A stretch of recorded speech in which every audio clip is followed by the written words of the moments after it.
No sé si les habrá pasado, pero bueno, a mí ya me pasó. Y ya me había sucedido en ocasiones anteriores. Tener ese sueño que parece que te va a dar la gran respuesta que has estado buscando por mucho tiempo. Y justo en el momento en que vas a tener la respuesta, despiertas. Y no te queda otra que decir ¿por qué? ¿Por qué tenía que despertar en ese segundo? En esta ocasión me tocó soñar. Hay que entender que los sueños carecen de cierta lógica. Toman elementos que ya hemos vivido o que hemos visto en algún lugar y arman una narrativa en base a algo que nos preocupa, en base a algo que nos inquieta, en base a algo que nos dejó cierto impacto. Y bueno, en esta ocasión yo soñé que andaba detrás chingue que había venido a Monterrey el ex vocalista de los Sex Pistols, en aquel tiempo Johnny Rotten, ahora vocalista de los Public Image Limited, ahora conocido como John Lydon, que había venido a Monterrey. Y yo estaba en chinga buscándolo, tratando de hallar una oportunidad de hablar con él. Lo buscaba por todos lados. Bien mal de a madre, el güey haber pensado que yo era un acosador o algo así. El caso es que finalmente lo perseguí hasta el baño y le decía: John, quiero hacerte una pregunta, ¿me permites hacerte una pregunta? Y de una forma totalmente diferente a la que debe ser John Lydon. Me supongo que debe ser un tipo insufrible, creo yo. O por lo menos esa es la imagen que me ha dado toda la vida. Y yo decía, este tipo me va a mandar por un tubo, se va a poner pesado, etcétera. Y bueno, yo muy amablemente en el baño le decía: John, ¿me permites hacerte una pregunta? Y yo tan estúpido que ni siquiera fui para hacer una pregunta realmente, creo yo, de valor.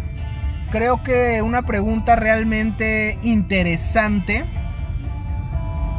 Pero a final de cuentas creo que es lo que subconscientemente me da vueltas en la cabeza.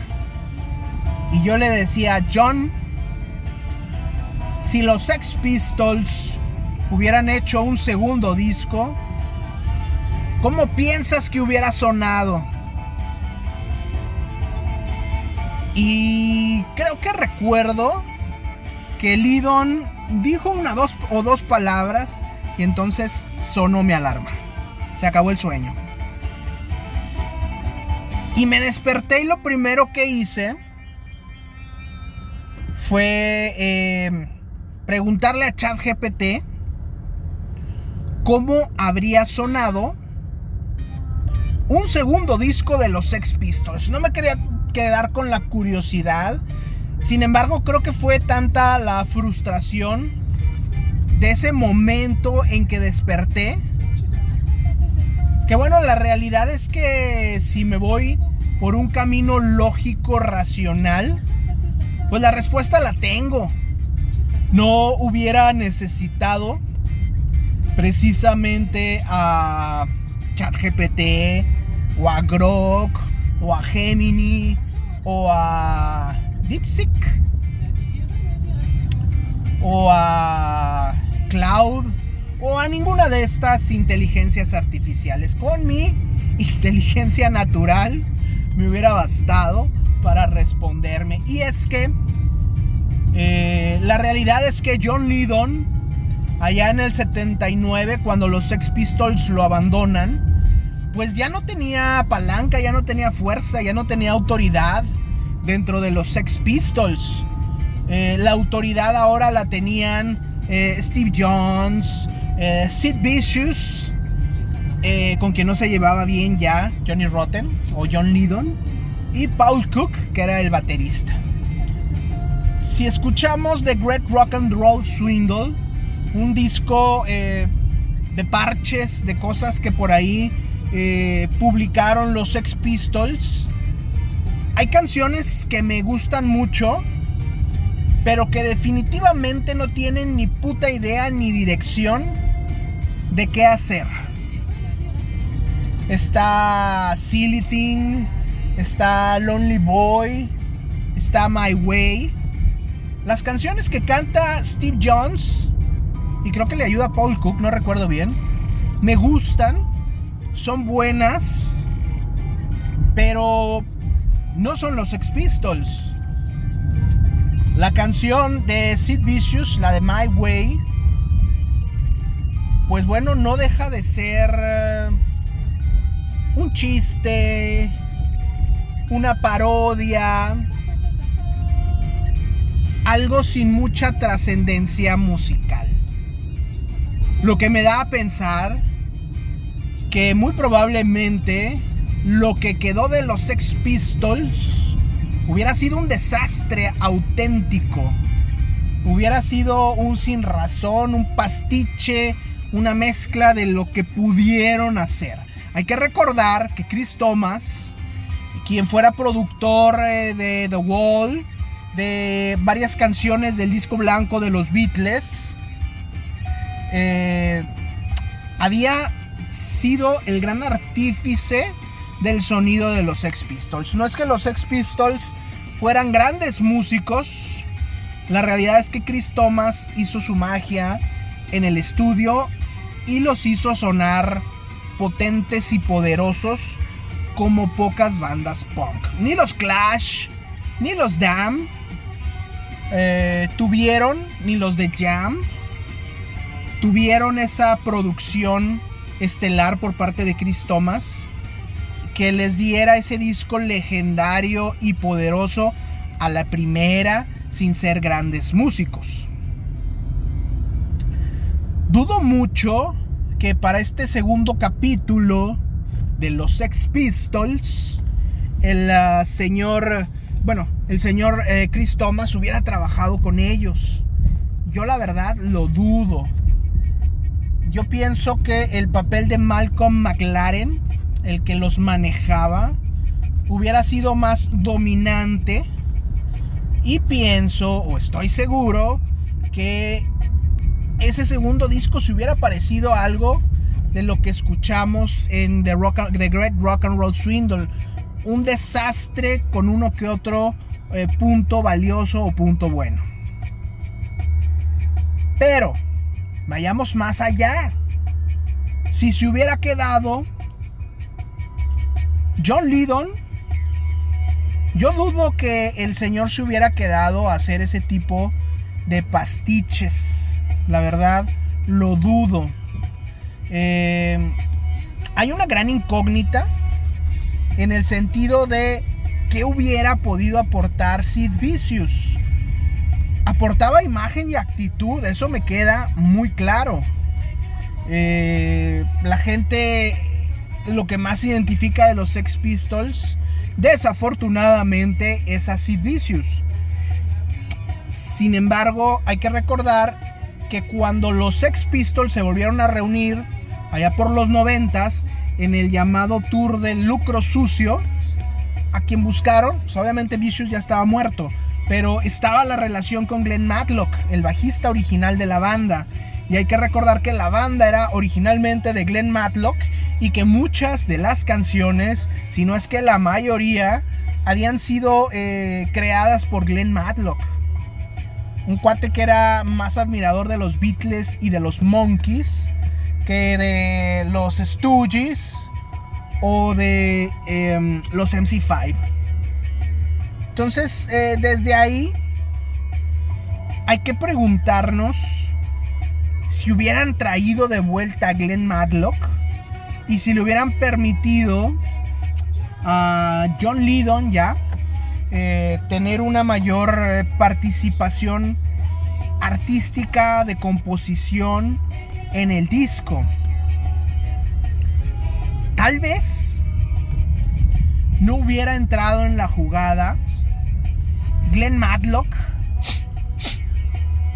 tal vez hubieran hecho por ahí algo extraño y John Lydon hubiera conseguido a John Warble, mejor conocido como Jah Wobble. Hubiera conseguido meterlo a la banda en lugar de Sid Vicious.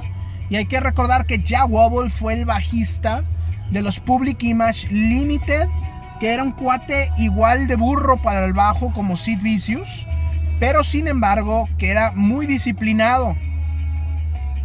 Y esto le ayudó a crear un sonido original, diferente, experimental. Y bueno, esto es muy notorio en el sonido de los Public Image Limited. Creo que junto con la voz de John Lydon y bueno, la guitarra de Keith Levine, dieron un sonido muy particular, espectacular a Public Image Limited. Es todo un misterio lo que hubiera pasado con ese segundo disco, pero una cosa sí lo sé. Si John Lydon hubiera conseguido meter a Jah Wobble, el sonido hubiera sido más experimental, hubiera existido un mayor equilibrio de poderes o de fuerzas, en la cual probablemente de un lado estaría Lydon y Wobble y en el otro John C. Cook, con un McLaren como mediador, y el sonido probablemente se hubiera acercado más a algo de lo que estaban haciendo, por ejemplo, los Wire, que eran unos punks minimalistas con mucha influencia del crowd rock, que grabaron por ahí el legendario Pink Flag. Se hubiera parecido quizá un poco más a los Clash, con el sonido de reggae del señor Jah Wobble. Probablemente se hubieran acercado un poco a lo que estaban haciendo los Clash, aunque más reggae, más dub, como lo que harían tiempo después bandas como los Bad Brains. Pero también pienso que hubiera habido un toque más pop cercano a los Buzzcocks. Así que si se pueden imaginar en sus mentes una banda que mezcle el minimalismo sofisticado de los Wire, la música dub de bandas como los Bad Brains, que metieron este sonido en su música, que ya por sí era una mezcla de hardcore y música negra muy cabrona. Y bueno, por último, el tema de un sonido más pop, como los Buzzcocks, que serían influencia de bandas más posteriormente, como los Husker Du. Yo pienso que por ahí hubiera habido indicios o un patrón de lo que hubiera seguido con los Sex Pistols.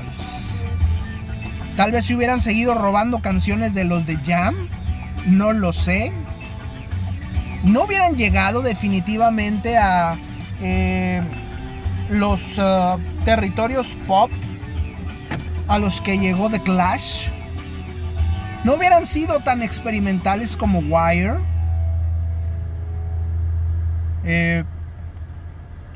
Pienso yo que tal vez la dirección hubiera sido algo más parecido a los Buzzcocks. Experimentales, punks, medio pop, medio que escuchaban crowd rock, algo así. Pero la verdad es que imaginarse a qué hubiera sonado ese segundo disco de los Sex Pistols, vaya que es una tarea titánica. ¿Ustedes qué piensan?